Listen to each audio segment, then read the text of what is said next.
Search करें अवामी news. मुल्क भर की ताज़ा तरीन खबरों से बाखबर रहने के लिए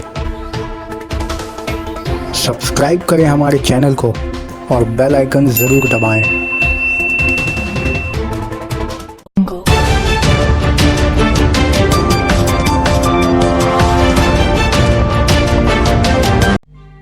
कोलकाता के मेयर और रियासती वजीर शहरी तरक्याती फरहाद हकीम भी तृणमूल सुप्रीमो ममता बनर्जी की हिदायत पर अपने असेंबली हल्का कोर्ट बंदरगाह में सरगर्म हो गए और आज अपनी खजरपुर पार्टी ऑफिस में एक प्रेस मीट के दौरान इन्होंने बताया कि दीदी की हिदायत पर जो मुहिम का आगाज़ किया गया इसमें देहात से जुड़े लोग वहां काम कर रहे हैं और हम जैसे लोग जो शहरी इलाकों से नुमाइंदगी करते हैं अपने इलाके में लोगों से जुड़ने के लिए काम कर रहे हैं। इन्होंने अपने प्रोग्राम मरकज़ी तफसील बताते हुए कहा कि वो इस दौरान अपने इस असेंबली हल्के में किसी पार्टी कारकुन के यहाँ रात भी गुजारेंगे और इस दौरान खसूसी तौर पर वो लोग से मिलकर अपनी हुकूमत की इन तरक्याती कामों के बारे में बताएंगे जो तृणमूल हुकूमत ने आम लोगों को फ़ायदा पहुँचाने की गरज से किया है।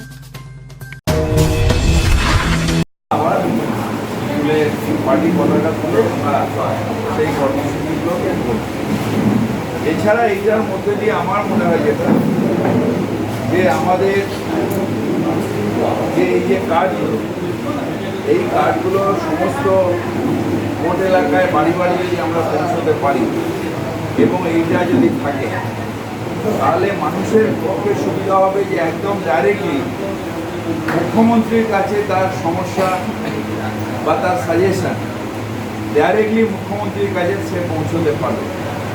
দ্বিতীয়ত হচ্ছে যে আমরা যে মোবাইলে যে স্টিকারটা মেরে দেবো অর্থাৎ মোবাইল তুললেই যদি কোথাও কোনো অসুবিধা দেখে পশ্চিমবঙ্গে যে এখানে রাস্তা খারাপ বাস দেরিতে আসছে বা কারোর কোনো সমস্যা থাকলে ডাইরেক্টলি তিনি মুখ্যমন্ত্রীকে অর্থাৎ আমাদের সকলের দিদিকে জানাতে পারবেন এবং এই টি শার্ট পরে আমাদের কর্মীরা যখন ঘুরবে তখন এখান থেকে মানুষ অনুপ্রাণিত হবে এই দিদিকে বলতে তাদের পার্টিসিপেশন বাংলার মানুষের মাঝখানে আর কিছু থাকবে না। এই প্রোগ্রামটা করে এটা ডাইরেক্ট কন্ট্যাক্ট হয়ে যাবে। আপনার পাথরে লেখো নাম সে নাম মুছে যাবে, হৃদয় লেখো নাম সে নাম রয়ে যাবে। মমতা বন্দ্যোপাধ্যায়ের নাম বাংলার মানুষের হৃদয় লেখা আছে। অসুবিধা হলে ফোন করে সেই হৃদয়ের মানুষটাকে ফোনে জানাতে পারবে। এর থেকে বড় আর কোনো আনন্দের বিষয় হতে পারে না এবং আমরা যারা জনপ্রতিনিধি তার সৈনিক তার নির্দেশ মতন আরও বেশি জনসংযোগে বেরিয়ে পড়ব। এলাকায় এলাকায় রাত্রিরে থাকা, মানুষের সাথে যোগাযোগ স্থাপন করা এবং বিশিষ্ট মানুষদের সাথে যোগাযোগ করা আর মানুষকে বলা দিদি তো আছে, যা অসুবিধা বলুন দিদি। আমার সম্বন্ধে যদি কোনো আপনাদের ইয়ে থাকে কমপ্লেন থাকে সরাসরি দিদিকে বলুন।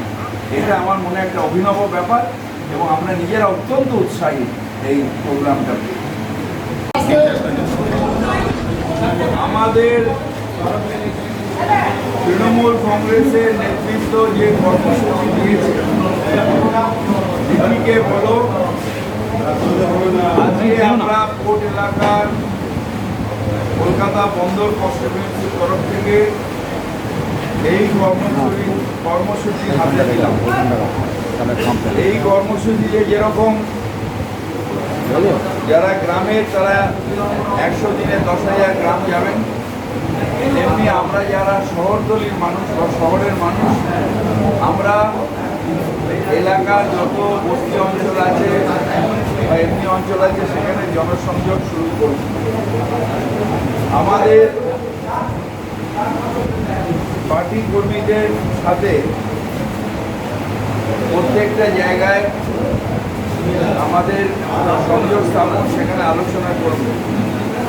বিশিষ্ট 4 জনের নাম দেওয়া আছে, সেই 4 জনের সাথে আমরা যোগাযোগ স্থাপন করব। আমাদের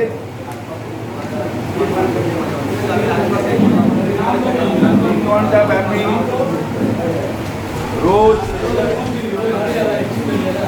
এলাকায় এলাকায় ঘুরে মানুষের সমস্যা কি সেগুলো করা এবং তাদের বলা যদি এখানে লোকালি সমস্যার সমাধান না হয় তাহলে ফোন করে স্বয়ং মুখ্যমন্ত্রী মমতা বন্দ্যোপাধ্যায় অর্থাৎ আমাদের সকলের দিদিকে জানান এবং বুথ পর্যায়ে বুথ কর্মীদের নিয়ে আমি নিজেও খাওয়া দাওয়া করবো, ষষ্ঠী অ্যারেঞ্জমেন্ট করবে সবাইকার খাওয়া দাওয়া। এইখানে আমরা যে কোনো একটা বাড়িতে যাব, সেখানে গিয়ে আমরা সেখানে থাকব এবং মাঝে মধ্যেই রাত্রিবেলা কোনো না কোনো পার্টি কর্মীর বাড়িতে আমি গিয়ে সেখানে রাত্রিবাস করবো, থাকবো এবং সেখানে পার্টি কর্মীদের নিয়ে বা সেই অঞ্চলের মানুষদের নিয়ে রাত্রি অবধি আমাদের এখানে নাইট সেশন চলে, অর্থাৎ কোর্ট এলাকায় রাত্রি 3টে অবধি মানুষ জেগে থাকে। কারণ আমার সুবিধা হচ্ছে 3টে অবধি আড্ডা মারা যায়, তারপর ঘুমো। এবং এখানে যেহেতু এই অঞ্চলটা তৃণমূল কংগ্রেসের সবগুলো অনেক আমাদের পার্টি অফিস আছে এবং স্ট্যান্ড আছে, যে কোনো একটা জায়গায় আমরা সেই দিন সকালবেলা আবার তুলে পার্টি পতাকা তুলে আমরা সেই কর্মসূচিগুলোকে করব। এছাড়া এইটার মধ্যে দিয়ে আমার মনে হয় যেটা যে আমাদের যে এই যে কার্ডগুলো, এই কার্ডগুলো সমস্ত ভোট এলাকায় বাড়ি বাড়ি যদি আমরা পৌঁছতে পারি এবং এইটা যদি থাকে, তাহলে মানুষের পক্ষে সুবিধা হবে যে একদম ডাইরেক্টলি মুখ্যমন্ত্রীর কাছে তার সমস্যা বা তার সাজেশন ডাইরেক্টলি মুখ্যমন্ত্রীর কাছে সে পৌঁছতে পারবে। দ্বিতীয়ত হচ্ছে যে আমরা যে মোবাইলে যে স্টিকারটা মেরে দেবো, অর্থাৎ মোবাইল তুললেই যদি কোথাও কোনো অসুবিধা দেখে, পশ্চিমবঙ্গে যে এখানে রাস্তা খারাপ, বাস দেরিতে আসছে বা কারোর কোনো সমস্যা থাকলে ডাইরেক্টলি তিনি মুখ্যমন্ত্রীকে অর্থাৎ আমাদের সকলের দিদিকে জানাতে পারবেন। এবং এই টি শার্ট পরে আমাদের কর্মীরা যখন ঘুরবে, তখন এখান থেকে মানুষ অনুপ্রাণিত হবে এই দিদিকে বলতে তাদের পার্টিসিপেশন করতে। আমরা যেটা চাইছি যে এই দিদিকে বড় প্রোগ্রামের মধ্যে দিয়ে বাংলার সমস্ত মানুষকে মমতা বন্দ্যোপাধ্যায়ের সাথে সরাসরি যে যোগাযোগ স্থাপন সেটা হবে। আপনারা এখনই জানেন যে প্রায় 2 লক্ষ ফোন এসে গেছে এবং রেগুলার ফোন আসছে এবং বিভিন্ন সাজেশন এবং তাদের যে অসুবিধা সেগুলো ডাইরেক্টলি মমতা বন্দ্যোপাধ্যায়ের কাছে কমিউনিকেশন। আমিও ওই কমিটিতে আছি, সুতরাং এই কাজগুলো আমরা করব এবং আমাদের এটা নিশ্চিত যে এইটা করে আমরা